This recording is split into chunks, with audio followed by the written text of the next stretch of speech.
So welcome to Data Science and Machine Learning course and also welcome to Unsupervised Learning. Previous session तक जहाँ पर हमने evaluation matrix for classification को handle करना देखा, वहाँ तक हमने जो भी चीज़ें पढ़ी और जो चीज़ें हमने थियोरेटिकली या प्रैक्टिकली इम्प्लीमेंट किया वो तमाम चीज़ों का ताल्लुक सुपरवाइज्ड लर्निंग से था और उसके अंदर हमने रिग्रेशन और क्लासिफिकेशन को तफसीलन पढ़ा। अब हम मूव कर रहे हैं अनसुपरवाइज्ड लर्निंग की तरफ, जो जैसे कि आप इस स्लाइड पे भी देख रहे हैं कि अनसुपरवाइज्ड लर्निंग दो हिस्सों में क्लासिफाइड हुई है। फर्स्ट पार्ट हमारा क्लस्टरिंग का है, जबकि सेकंड हमारा एसोसिएशन का है। तो इस सेशन के अंदर हम क्लस्टरिंग की डेफिनेशन समझेंगे और उसके बाद फिर हम डिफरेंट टाइप की क्लस्टरिंग को इम्प्लीमेंट करना देखेंगे और तमाम यानी जितने तरह की क्लस्टरिंग होगी उनमें क्या डिफरेंसेस है, क्लस्टरिंग किस कॉन्सेप्ट को कहते हैं, डिफरेंट टाइप्स में किस तरह से क्लस्टरिंग हो रही होती है, वो तमाम चीज़ों को देखेंगे। सो स्टार्ट करते हैं क्लस्टरिंग के कॉन्सेप्ट को। तो सबसे पहले डेफिनेशन हम चेक करते हैं कि एक्चुअली क्लस्टरिंग की डेफिनेशन हमें क्या बता रही है। तो clustering is similar to classification but the basic indifferent in clustering you don't know what you are looking for and you are trying to identify some segment or cluster in your data।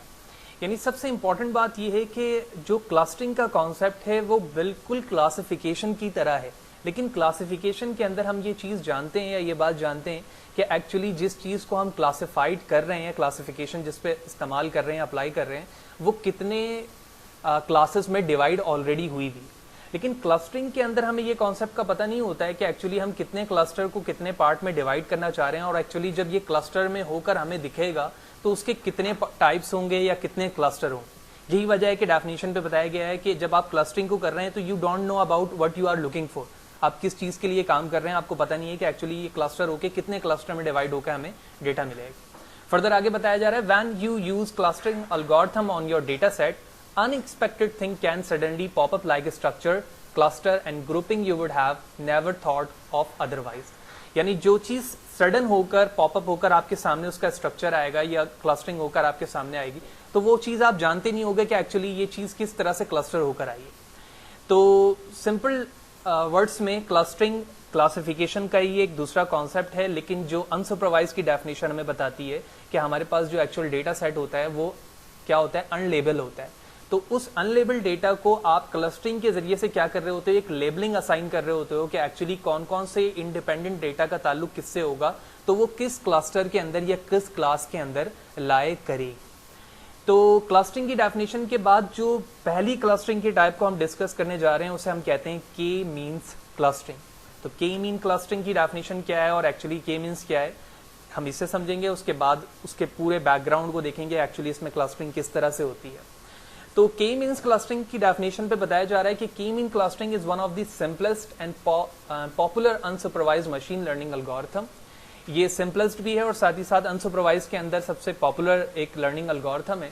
In other word, the K means algorithm identifies the numbers of centroid and then allocates every data point to the nearest cluster while keeping the centroids as small as possible। तो यहां पर दो चीजें बड़ी important किरदार अदा करती हैं, एक तो सेंट्रॉइड, एक क्लस्टर। तो क्लस्टर के हवाले से हम जान चुके हैं कि जब डेटा आपका एक क्लास के अंदर कन्वर्ट हो जाता है, उसकी एक मतलब पर्टिकुलर एक सर्किल डिफाइन हो जाती है, तो हम उसे कहते हैं कि ये हमारा क्या है, क्लस्टर बन चुका है। लेकिन सेंट्रॉइड एक्चुअली एक डेटा पॉइंट है जिसके जरिए से आप दूसरे डेटा पॉइंट पे उसके डिफरेंसेस को चेक करते हैं कि एक्चुअली ये जो क्लस्टर मैंने डिसाइड किया था, जो एक्चुअल ग्राफ के अंदर डेटा है उनका क्या डिफरेंस है। ये भी हम आगे जाएंगे तो तमाम चीजें हमें समझ में आने लगेंगी। तो के मीन्स के अंदर जो क्लस्टर्स आपके बनते हैं वो सेंट्रॉइड और क्लस्टर के दरमियान डिफरेंसेस के बिहाफ पर बनते हैं। तो इमेज के अंदर आप देखो कि अगर मैं इसको बेहतर विजुलाइज करने की कोशिश करूं तो ये हमारा एक कंप्लीट डेटा है, ठीक है, जो विजुलाइज होकर यहाँ पर हमें ग्राफ पे दिख रहा है।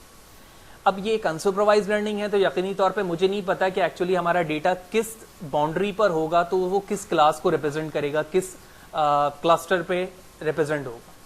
तो अगर मैं इसमें के मीन क्लस्टरिंग को अप्लाई करता हूं तो ये डेटा जो इस पार्ट पर है ये एक क्लास बन जाएगा, यानी एक क्लस्टर बन जाएगा, ये एक क्लस्टर बन जाएगा और एक क्लस्टर ये बन जाएगा। यानी इस रिप्रेजेंटेशन पे जो कि यहाँ पर इस ग्राफ में दिखाया जा रहा है, उसके बाद हम कह सकते हैं कि एक्चुअली हमारा डेटा इंडिपेंडेंट डेटा किस बाउंड्री पर मौजूद होगा, तो हम कह सकते हैं कि ये इसका ताल्लुक इस क्लस्टर से होना चाहिए, यानी इस क्लास से होना चाहिए, या इस क्लास से होना चाहिए या फिर इस क्लास से होना चाहिए। लेकिन ये तमाम पॉइंट्स, ये इतना आसान नहीं है कि अचानक से हमने सिर्फ के मीन्स अप्लाई किया और वो तमाम डेटा यहाँ पर कन्वर्ट हो गए। इसके कुछ रूल्स हैं, उन रूल्स को पहले समझेंगे, उसके बाद हम ये तमाम पॉइंट समझ में हमें आना शुरू हो जाएगी कि एक्चुअली क्लस्टरिंग में किस तरह से कन्वर्ट होकर आई है। तो हम अब पॉइंट्स को समझेंगे कि एक्चुअली किन पॉइंट्स को फॉलो करते हुए हम के मीन्स को अप्लाई करते हैं। So here it is the point step to follow. सबसे फर्स्ट पॉइंट पे बताया जा रहा है choose the number of K of cluster, यानी आप कितने क्लस्टर अपने डेटा के अंदर डिफाइन करना चाहते हैं। उसके बाद आप क्या करोगे, सिलेक्ट एट रैंडम के पॉइंट द सेंट्रॉइड। एक सेंट्रॉइड आपको अपने डेटा पॉइंट के अंदर लेना है। सेंट्रॉइड की क्वांटिटी उतनी ही होगी जितने आप क्लस्टर बनाना चाह रहे हैं। ठीक है, सेंट्रॉइड क्या है अभी हम आगे जाएंगे तो हमें बात समझ में आएगी। ठीक है, ये सेंट्रॉइड यानी ये पॉइंट आपका एक्चुअल एक डेटा भी हो सकता है जो आपकी ग्राफ के अंदर मौजूद है। इसी तरह आप एडिशनली भी एक सेंट्रॉइड यानी एक डेटा को वहां पर रिप्रेजेंट करवा सकते हैं। थर्ड पॉइंट पे बताया जा रहा है assign each data point two the closest centroid. ठीक है, जो डेटा पॉइंट है उसके साथ जो नियरेस्ट डेटा है हम उसको उस सेंट्रॉइड का पार्ट बनाते जाएंगे। ठीक है, compute and place the new centroid of each cluster. जब एक दफा हम तमाम डिस्टेंस को देख लेंगे कि कौन सा सेंट्रॉइड के साथ कौन सा डेटा नियर है जो उसको बिलोंग कर रहा है, उसके बाद हम अपने सेंट्रॉइड को उस पूरे डेटा पॉइंट के सेंटर पर लेकर आएंगे। इसी तरह से reassign each data point to the new closest centroid. If any reassignment took place, go to step 4, otherwise got to finished. ठीक है, ये तमाम पॉइंट्स अभी रैंडमली पढ़ने के रिस्पेक्ट से हमें काफी क्रिटिकल लग रहे हैं कि एक्चुअली ये कैसे हो रहा है। अभी मैं कोशिश करूंगा नेक्स्ट स्लाइड के अंदर ये तमाम पॉइंट्स को आपको फॉलो करके दिखाऊं कि एक्चुअली पॉइंट नंबर 1, 2, 3, 4 एंड 5 किस तरह से फॉलो करना होता है। Let's see. तो एक एग्जाम्पल से इस चीज को हम फॉलो करते हैं। तो ये हमारे पास एक विजुअलाइजेशन है डेटा की। तो पॉइंट नंबर 1 पे हमें कहा गया था कि सबसे पहले आप पॉइंट वैल्यू ऑफ के बताएं, यानी आप कितने क्लस्टर चाहते हैं। तो मैंने कहा क्लस्टर मुझे 2 चाहिए इस डेटा पे, यानी मैं अपने पूरे होल डेटा को 2 क्लस्टर में यानी 2 क्लासेस में इन सिंपल वर्ड, ठीक है, सिर्फ समझने के एतबार से डिफाइन करना चाहता हूं। उसके बाद पॉइंट नंबर 2 पे कहा गया था कि भाई आप एक रैंडम पॉइंट लेंगे जिसको आप सेंट्रॉइड कह रहे थे, और सेंट्रॉइड पे आगे लिखा हुआ है not necessary from your data set. तो यानी मैं चाहूं तो इस डेटा को भी सेंट्रॉइड बना सकता हूं और इसको भी बना सकता हूं, लेकिन not necessary from your data set यानी आप एडिशनली कहीं पर भी मैं एक रैंडम सेंट्रॉइड बना सकता हूं। तो मैंने एक सेंट्रॉइड यहां पर बना लिया, कलर चेंज करता हूं, और एक सेंट्रॉइड मैंने यहां पर बना। ठीक है, इसके बाद कहा जा रहा है पॉइंट नंबर 3 पे assign each data point two the closest centroid. ठीक है, जो इस पॉइंट के साथ क्लोजेस्ट है उसको आप इसी का पार्ट बनाओगे। कैसे, देखो, तो हमने डिस्टेंस फार्मूला प्रीवियस सेशन पे पढ़ा है। ठीक है, यूक्लिडियन डिस्टेंस, जहां पर हम डिस्टेंस मालूम करने का सबसे आसान तरीका ही यही है कि हम क्या करते हैं, यूक्लिडियन डिस्टेंस मालूम करते हैं। फॉर एग्जांपल अगर मैं इससे और इसके दरमियान डिस्टेंस मालूम करूं तो ये इसका डिस्टेंस इससे कम है लेकिन इससे ज्यादा है, तो मैं कह सकता हूं कि इस सेंट्रॉइड का पार्ट ये वाला डेटा बन जाएगा। इसी तरह ये पार्ट भी इसका बनेगा क्योंकि इससे डिस्टेंस कम है और इससे डिस्टेंस ज्यादा है, and so on so fourth. ये तमाम चीजें हमें अप्लाई करनी होगी।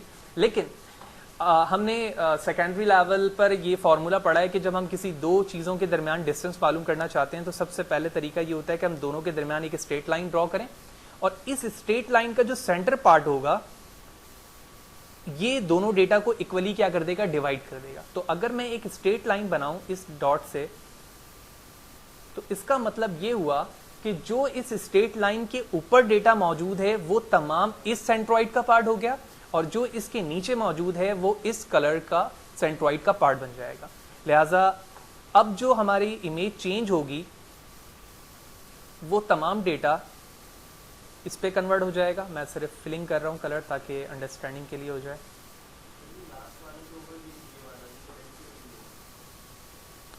और इसी तरह रेड वाला पार्ट ये भी हो जाएगा, ये भी हो जाएगा, ये भी हो जाएगा, और ये हो जाएगा। ये सबसे इजीएस्ट वे जिसके जरिए से हम डिस्टेंस मालूम कर लेते हैं। ठीक है, और अगर आप इंडिविजुअली यूक्लिडियन डिस्टेंस हर पे भी अप्लाई करेंगे तो आप यही सर्कल देखेंगे। तो इस वक्त आप देख रहे हो कि ये वो पूरा पार्ट एक सेंट्रॉइड बन चुका है हमारा, एक क्लास को रिप्रेजेंट कर रहा है, और ऊपर वाला एक और क्लास को कर रहा है। लेकिन अभी बात पॉइंट के रिस्पेक्ट से हमारी एंड नहीं हुई। पॉइंट नंबर 4 पे बताया जा रहा है compute and place the new centroid of each cluster. अब हमें क्या करना है, हर एक पॉइंट को क्लस्टर के रिस्पेक्ट से रीअसाइन करना है। ठीक है, लेकिन ये काफी क्रिटिकल है। तो इस पॉइंट को आसान करने के लिए जो ये आपका पूरा होल डेटा है ना, जो रेड क्लस्टर को रिप्रेजेंट कर रहा है, इसके आप सेंटर पे अपने सेंट्रॉइड को लेकर आ जाओगे। तो ये सेंट्रॉइड यहां से मूव होकर अब कहां चला जाएगा, इस डॉट पर। तो मैं इस डॉट पर इसे रिप्रेजेंट कर देता हूं। इसी तरह अगर आप इस डेटा को देखो, ये जो ओवरऑल है यहां पर, तो इसका सेंटर मैं अज्यूम कर लेता हूं कि ये है। ठीक है, आई एम नॉट श्योर, क्योंकि मैं इस वक्त माउस से ये चीजें बना रहा हूं, तो हम एजम्पशन कर रहे हैं कि यही इसका डेटा सेंटर पॉइंट है। तो यकीनी तौर पे ये जो रिमेनिंग पार्ट है अब दोबारा से क्या हो जाएंगे, चेंज हो जाएंगे। तो अब मैं एक और पॉइंट बनाता हूं, ये इसका सेंटर पॉइंट बन चुका है। तो अब जो एक लाइन बनेगी वो इस तरह से बनेगी। तो अब आप देख रहे हो कि ये दोनों रेड लाइन दोबारा से किस में कन्वर्ट हो जाएगी, इस कलर में कन्वर्ट हो जाएगी। तो क्योंकि ये सेंटर पॉइंट मैंने बना दिया, तो लिहाजा इसका कलर चेंज हो गया, इसका कलर चेंज हो गया। इसी तरह से ये जो कलर इस वक्त इस पे था, ये रेड में कन्वर्ट हो गया। पॉइंट नंबर 2 और 3 दोबारा से रिपीट हो गया। जब दोबारा से कुछ रीअसाइनिंग हुई है, तो यकीनी तौर पे डेटा का सेंटर अब चेंज हो जाएगा, क्योंकि आप इस बिहाफ पर अगर मैं सेंटर देखूं तो ये सेंट्रॉइड मूव होकर यहां पर आ जाएगा। ठीक है, फिर इसी तरह अगर आप इस विजुअलाइजेशन पर देखो तो ये पॉइंट कैंसिल हो गया और दोबारा से हमारा जो सेंटर पार्ट डेटा का बन जाएगा वो मैं अज्यूम करता हूं कि यहां बन रहा है। लिहाजा एक और स्ट्रेट लाइन यहां से यूं बनेगी, ये इसका सेंटर पार्ट होगा। ठीक है, और यूं सेंटर पार्ट यूं कन्वर्ट हो जाएगा, या हो सकता है थोड़ा सा ऊपर हो। मैं इसको डिलीट करता हूं, बाकियों को भी थोड़ा से, तो मिसअंडरस्टैंडिंग हो रही है बाकियों की वजह से, क्योंकि इसका कोई काम नहीं है, लिहाजा इन तमाम को मैं हटा देता हूं। ठीक है, तो अगर मैं ये डेटा पॉइंट लेता हूं तो एक पॉइंट पर ये चीज़ इंटरसेक्ट कर रही है, तो यकीनी तौर पे ये पार्ट ऊपर चला जाएगा। फिर इसी तरह ये दोबारा से आगे मूव होगा, ये थोड़ा सा यूं मूव होगा, फिर इसी तरह से ये एक लाइन यू बन जाएगी। तो जब आपकी लाइन ऐसी जगह पर आकर रिस्ट्रिक्ट हो जाए कि जब आप अपने सेंट्रॉइड को मूव करें तो कोई भी चेंजेस आपके डेटा पर असरअंदाज ना हो। जैसे फॉर एग्जांपल अगर मैं अपने सेंट्रॉइड को यहाँ पे लाता हूँ और इसको यहाँ पर, तो अब जब मैं इसकी सेंटर लाइन से इंटरसेक्ट करूंगा तो कोई नया डेटा पॉइंट इनके दरमियान लाए नहीं कर रहा है। जब कोई नया डेटा पॉइंट नहीं लाए कर रहा है तो इसका मतलब क्या हो गया कि ये पूरा पार्ट एक सेंट्रॉइड बना दिया इसने, और इस पूरे पार्ट ने एक सेंट्रॉइड बना दिया। तो फाइनली उन स्टेप्स के मुताबिक हमारी विजुअलाइजेशन यहाँ पर सेंट्रॉइड के रिस्पेक्ट से कन्वर्ट हो चुकी है, और एक ऐसा डेटा जो कि अनलेबल्ड था अनसुपरवाइज के अंदर, हमने के मीन क्लस्टरिंग को अप्लाई करते हुए उसे क्या कर दिया, दो अलग क्लासेस में या क्लस्टर में कन्वर्ट कर दिया। तो अब पॉइंट मजीद थोड़ा सा क्रिटिकल हो रहा है, और यहां पर हम रैंडमाइजेशन की बात करेंगे। ठीक है, क्योंकि हमने सबसे पहले तो ये बात कर ली कि एक्चुअली आप अपने जो नंबर ऑफ क्लस्टर बताना चाह रहे हैं वो हमने क्लस्टर बताए, क्लस्टर बताने के बाद डेटा को क्लस्टर में कन्वर्ट करवा दिया। लेकिन अब बात यह है कि एक्चुअली जो पॉइंट मैंने यहां पर रैंडम लिए थे वो यहां पर मैंने क्यों लिए। ठीक है, मैंने स्टार्टिंग यहां से की थी ना, तो मैं यहां से ही क्यों की, यहां से क्यों नहीं की, इसी तरह यहां से क्यों नहीं की, यहां से क्यों नहीं की। ये एक प्रॉब्लम है क्लस्टरिंग के अंदर। तो इस क्लस्टरिंग को हैंडल करने के लिए हम के मीन प्लस प्लस की तरफ मूव करते हैं, लेकिन पहले हम इस एग्जाम्पल को अंडरस्टैंड करेंगे, उसके बाद हम के मीन प्लस प्लस के कॉन्सेप्ट को समझेंगे, जो कि रैंडमाइजेशन के प्रॉब्लम को हैंडल करने में यहाँ पर मदद देती। तो ये एक प्रॉब्लम है, इस प्रॉब्लम में हमें कहा जा रहा है कि हमारे पास नंबर ऑफ के कितने, 3। ठीक है, तो फॉर एग्जाम्पल मैंने पहले क्लस्टर को यहां पर बनाया, दूसरे को यहां पर बनाया, और तीसरे को यहां बना दिया। हम जान चुके, हाँ बिल्कुल, रैंडमाइजेशन पे आप कहीं पे भी बना सकते हैं। अभी हम देखेंगे कि एक्चुअली रैंडमाइजेशन को हम किस तरह से रिजॉल्व करेंगे कमिंग स्लाइड में। तो ये 3 क्लस्टर मैंने बताए। तो इस क्लस्टर के रिस्पेक्ट से अगर मैं शॉर्टली बात करूं, क्योंकि अभी हम समझ चुके हैं कि दोनों के दरमियान डिस्टेंस देखी जाएगी, स्ट्रेट लाइन बनेगी, जो लाइन राइट साइड पर होगी वो उस पर कन्वर्ट हो जाएगी, और जो लेफ्ट पे होगी वो उस पर हो जाएगी। तो हम शॉर्टली अगर मैं बात करूं तो एक क्लस्टर ये बन जाएगा, एक ये बन जाएगा, और एक ये बन जाएगा। इन सिंपल वर्ड 3 क्लस्टर इस तरह से बन गए। लेकिन अगर मैंने अपने रैंडमाइजेशन को चेंज कर दिया, कैसे? ठीक है, हम क्लस्टर की पोजीशन चेंज करते हैं। अब मैंने क्लस्टर की पोजीशन जब चेंज की तो मैंने एक क्लस्टर यहां दे दिया, एक यहां दे दिया, और एक यहां दे दिया। तो अब जो क्लस्टर बने वो एक ये बन गया, एक ये बन गया और एक ये बन गया। तो आप रैंडमाइजेशन के जरिए से देख रहे हो क्लस्टर की क्वांटिटी पे भी उसका इफेक्ट पड़ सकता है, ठीक है। ऑल्दो क्लस्टर आपने 3 ही दिया हुआ तो अभी उस पर कोई इम्पैक्ट नहीं पड़ा, लेकिन आप पोजीशन चेंज होता हुआ देख रहे हो कि एक्चुअली जब रैंडमाइजेशन की वजह से क्या हो रहा है, इसकी पोजीशन चेंज हो रहे हैं। लिहाजा इन्हीं पोजीशन को हैंडल करने के लिए, रैंडमाइजेशन को हैंडल करने के लिए यहाँ जो कॉन्सेप्ट आता है वो के मीन प्लस प्लस का आता है। तो के मीन प्लस प्लस एक्चुअली इन्हीं चीज़ों को हैंडल करता है, ठीक है। इसकी बैकग्राउंड जो थ्योरी है वो सिर्फ और सिर्फ इन्हीं चीज़ पर बेस कर रही है कि रैंडमाइजेशन के कॉन्सेप्ट को किस तरह से हैंडल किया जाता है। तो प्रॉब्लम पे बताया जा रहा है the K means problem is to find cluster centers that minimize the intra class variance, ठीक है, उनके दरमियान वेरियंस क्या होनी चाहिए। The sum of square distance from each data point being clustered to its clustered center, यानी जो distance है उसका स्क्वायर लेकर ये क्या मालूम कर रहे हैं, सेंटर के क्लस्टर्स को मालूम कर रहे हैं, ठीक है। अभी हम आगे नेक्स्ट स्लाइड पे देखेंगे उसे।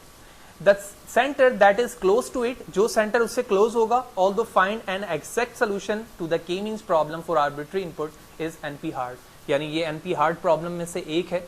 लेकिन जो इसके फाइंड करने का एक तरीका है वो ये है कि जो उस सेंट्रॉइड से क्लोजेस्ट डिस्टेंस पे है वो उसका पार्ट बनता जाएगा, और जो सबसे लार्जेस्ट डिस्टेंस के साथ होगा वो उसका दूसरा सेंट्रॉइड बन जाएगा। कैसे?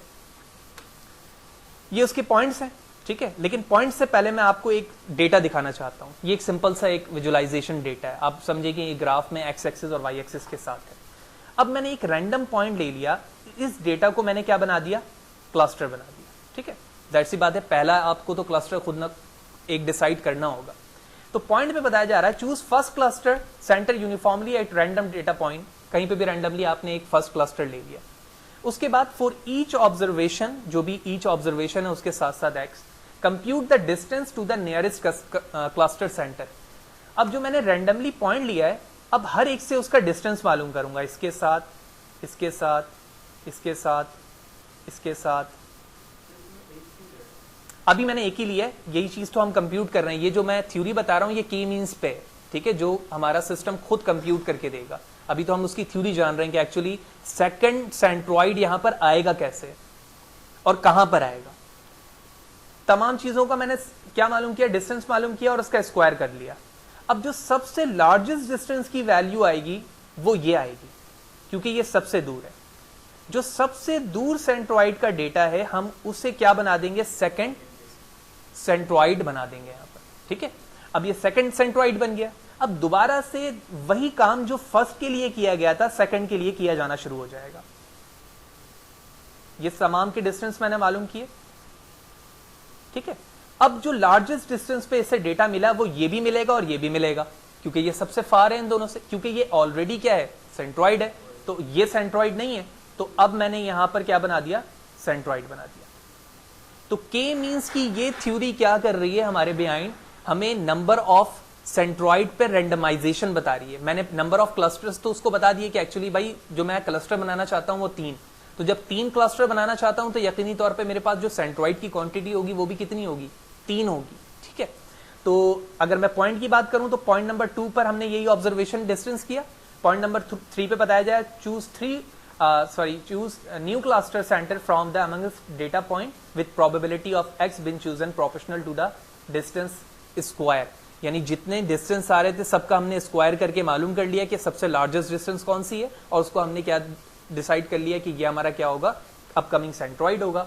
उस वक्त तक करते रहेंगे जब तक हमारे जो के सेंटर्स हैं, जितने हमने सेंट्रॉइड मालूम करने थे उतने सेंट्रॉइड हमारे पास ना आ जाए। तो हमारे पास सेंट्रॉइड की जो क्वांटिटी थी क्लस्टर की वो 3 थी। के मीन्स की थ्योरी जो बिहाइंड पर काम कर रही होती है वो चीज हमने डिस्कस कर ली, और हमें ये पता चल गया कि एक्चुअली जो रैंडमाइजेशन का कॉन्सेप्ट है वो किस तरह से के मीन प्लस प्लस हमें कर कर देता है। तो अब हमें ये करने की जरूरत नहीं है जो हमने स्टार्टिंग पे यहां पर किया था। यहां पर मैं क्या कर रहा था, अपनी मर्जी से सेंट्रॉइड को डिसाइड कर रहा था कि रैंडम पॉइंट ये है और ये, तो अब के मीन प्लस प्लस मुझे ये काम करके देगी। लेकिन जो बिहाइंड थ्योरी है कि किस तरह से सेंट्रॉइड बनता है वो बिल्कुल इसी तरह से होगी जो हमने इस स्लाइड के अंदर डिस्कस करके देखा था कि इक्विलिब्रियम डिस्टेंस क्या होगा दोनों पॉइंट के दरमियान। उसके बाद फिर हम सेंटर डेटा देखेंगे, फिर हमारा सेंट्रॉइड वहां मूव हो जाएगा, and so on so fourth. वो तमाम थ्योरी वैसे ही रहेगी। अब लास्ट पॉइंट पर हमारे पास प्रॉब्लम ये है कि जब मैं यहां पर कह रहा हूं कि नंबर ऑफ क्लस्टर 3 होने चाहिए, तो ये क्यों कह रहा हूं मैं, और ये मुझे कैसे पता चल रहा है कि यहां पर 3 ही होने चाहिए? ये तो 5 भी हो सकते हैं। अगर मैं इस डेटा पर बात करूं तो अभी तो मैंने 3 कहा है, मैं 4 भी तो कह सकता हूं। कैसे? 1 2 3 एंड 4, लेकिन यहां पर 3 क्यों लिखा हुआ? ये एक न्यू प्रॉब्लम है जो कि क्लस्टरिंग की कॉन्सेप्ट में ऐड। इस प्रॉब्लम को हैंडल करने के लिए जिस कॉन्सेप्ट को हम फॉलो करते हैं उसे हम कहते हैं एल्बो मेथड। क्योंकि 2 प्रॉब्लम्स तो हमने देख ली कि एक्चुअली क्लस्टर बनते किस तरह से हैं, और उसके बाद हमने ये देख लिया कि रैंडमाइजेशन का मसला किस तरह से हल हो रहा है। अब नंबर ऑफ क्लस्टर्स पे बात होगी कि नंबर ऑफ क्लस्टर्स कितने होने चाहिए, ये कैसे पता चलेगा? ठीक है, तो ये चीज एल्बो मेथड के जरिए से सॉल्व होती है। डेफिनेशन पे बताया जा रहा है के means algorithm can cluster observe data, but how many cluster के आर देयर, कितने क्लस्टर होने चाहिए, ये एक प्रॉब्लम है। The elbow method find the optimal value of के, यानी एल्बो मेथड हमें बताता है कि आपके इस डेटा सेट के अंदर कितने नंबर ऑफ क्लस्टर होने चाहिए। तो फॉर एग्जांपल ये हमारे पास एक डेटा सेट है, ठीक है ना, इसमें ये तमाम डेटा विजुलाइज हो रहे हैं। तो अगर हम सिर्फ रैंडमली बात करें according to the understanding of clustering, तो मैं कह सकता हूं कि यहां पर 3 क्लस्टर होंगे, ठीक है। लेकिन जरूरी नहीं है कि हर वक्त हमारे पास डेटा ऐसे ही फॉर्म में हो जहां पर हम देखते ही समझ जाएं कि नंबर ऑफ क्लस्टर इतने ही होंगे। तो इस मेथड को समझने के लिए हमें क्या करना होता है? नंबर ऑफ डिस्टेंस देखना होता है। कैसे? फॉर एग्जाम्पल ये हमारा एक डेटा है, ठीक है। इस डेटा से मैंने हर एक डिस्टेंस को मालूम किया, ठीक है। इस पॉइंट से हर एक डिस्टेंस को मैंने मालूम किया।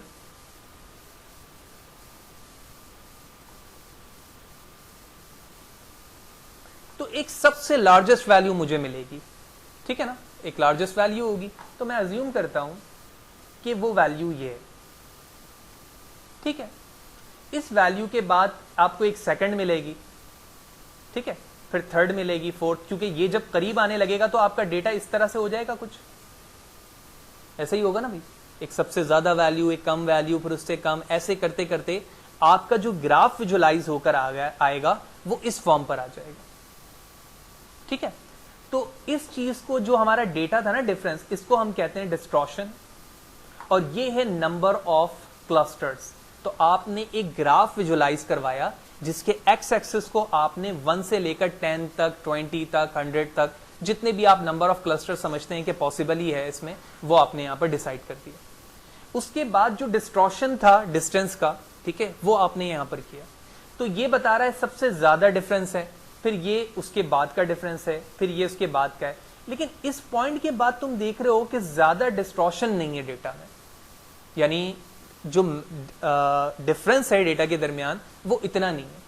और इस मेथड को एल्बो मेथड हम इसलिए कहते हैं कि बायोलॉजिकली हम बॉडी को अगर हम एल्बो के शेप में मूव करें तो ये वो पॉइंट है जहां पर आपका एल्बो मूव होता है। अगर आप फिजिकली अपने हैंड को मूव करें तो ये वो पॉइंट है आपका जहां से आपके हैंड और शोल्डर के दरमियान एक क्या बनता है, ज्वाइंट बनता है। तो ये जो ज्वाइंट जिस डेटा में बनेगा, इसकी एक्स एक्सिस वैल्यू बताएगी कि एक्चुअली आप अपने डेटा सेट में नंबर ऑफ क्लस्टर्स कितने रख सकते हैं। तो आपके पास जो भी डेटा पॉइंट है उस डेटा पॉइंट पर आप एल्बो मेथड को अप्लाई करते हैं, उसकी विजुअलाइजेशन देखते हैं, जहां पर आपका एल्बो बैंड हो रहा होता है उसके एक्स एक्सिस वैल्यू को आप चेक करते हैं। तो आप यहाँ पर एक्स एक्सिस देख रहे हो कि 3 है, और जब हमने फिजिकली भी इस ग्राफ को देखा था तो यहाँ पर हमें देखकर ही ये बात पता चल गई थी कि नंबर ऑफ क्लस्टर्स इसमें कितने होने चाहिए, 3 होने चाहिए। फिर उसके बाद हमने ये डिस्कस किया कि जरूरी नहीं है कि विजुअलाइजेशन हमारे पास हमेशा इसी फॉर्म में हो कि हम देखकर ही अंडरस्टैंड कर लेंगे कितने क्लस्टर बनेंगे। तो हम इसके लिए क्या करते हैं, एल्बो मेथड इस्तेमाल करते हैं। एल्बो मेथड में क्या है कि तमाम डेटा पॉइंट्स के साथ हम डिस्टेंस कवर करते हैं, जिसको हम डिस्टॉर्शन कहते हैं। उसका स्क्वायर लेकर हम क्या करते हैं, विजुअलाइज करते हैं। जहां पर आपको एल्बो की तरह डेटा बैंड होते हुए दिखाई देता है, उस पॉइंट को हम क्या डिफरेंस करते हैं कि ये हमारा नंबर ऑफ क्लस्टर्स होगा, और इसी बेस पर हम क्लस्टर की वैल्यू, के की वैल्यू डिसाइड कर लेते हैं। तो ओवरऑल पूरे इस कॉन्सेप्ट के अंदर जहां पर हमने क्लस्टरिंग या अनसुपरवाइज्ड लर्निंग की बात की, तो सबसे पहले हमने ये पढ़ा कि एक्चुअली क्लस्टर क्या है। फिर क्लस्टर में हमने के मीन क्लस्टर की डेफिनेशन देखी कि एक एक्चुअल डेटा हमारे पास अनसुपरवाइज अनलेबल में होता है, उसे हम एक कैटेगरी दे रहे होते हैं, क्लास दे रहे होते हैं जो कि क्लस्टर कहलाता है। उस क्लस्टर के अंदर कुछ पॉइंट्स थे, उन पॉइंट को फॉलो करते हुए हमने देखा था कि किस तरह से दो अलग अलग क्लस्टर्स बनेंगे, सेंट्रॉइड का क्या कॉन्सेप्ट है। फिर उसके बाद हमने ये देखा कि रैंडमाइजेशन का प्रॉब्लम कैसा है जो सॉल्व होगा, कि जो मैं सेंट्रॉइड ले रहा हूँ वो किस जगह पर कैसे आएंगे, तो वो के मीन प्लस प्लस के ज़रिए से रिजॉल्व होता है। ठीक है, हमें इसकी तफसील जानने की ज़रूरत नहीं है क्योंकि इसके बिहाइंड ये खुद ब खुद ऑटो जनरेट हो रहा होता है जब हम क्लस्टरिंग को कॉन्सेप्ट को प्रैक्टिकली देखते हैं। लेकिन फिर भी हमने ये देखा कि एक्चुअली के मीन्स किस तरह से वर्क कर रही होती है रैंडमाइजेशन को, प्रॉब्लम को रिजॉल्व करने के लिए। ये उसके कुछ पॉइंट्स थे। फिर हमने इस ग्राफ यानी इस डेटा के अंदर रैंडमाइजेशन को देखा कि अगर मेरे पास इस डेटा के रिस्पेक्ट से 3 क्लस्टर हैं तो वो 3 क्लस्टर में से पहला, दूसरा और तीसरा किस डेटा पॉइंट पर किस तरह से आएगा वो हमने डिस्कस किया। एंड फाइनली हमने ये देखा कि नंबर ऑफ क्लस्टर्स किस तरह से हैंडल होते हैं, कि इस डेटा पॉइंट पे कितने नंबर ऑफ क्लस्टर्स हो सकते हैं बाय यूजिंग एल्बो मेथड हमने ये देखा। और यहाँ पर हमारा जो थ्योरेटिकली सेशन है क्लस्टरिंग के मीन्स का वो यहाँ पर एंड होता है, जहाँ पर हमने इन तमाम कॉन्सेप्ट को देखा। अब इन ही तमाम चीज़ों को हम प्रैक्टिकली इंप्लीमेंट करके देखेंगे एक न्यू डेटा सेट पर, कि ये एल्बो मेथड के ज़रिए से हम देखेंगे नंबर ऑफ क्लस्टर्स कितने होते हैं और फिर हम उसे विजुलाइज करके क्लस्टर के फॉर्म पर देखेंगे।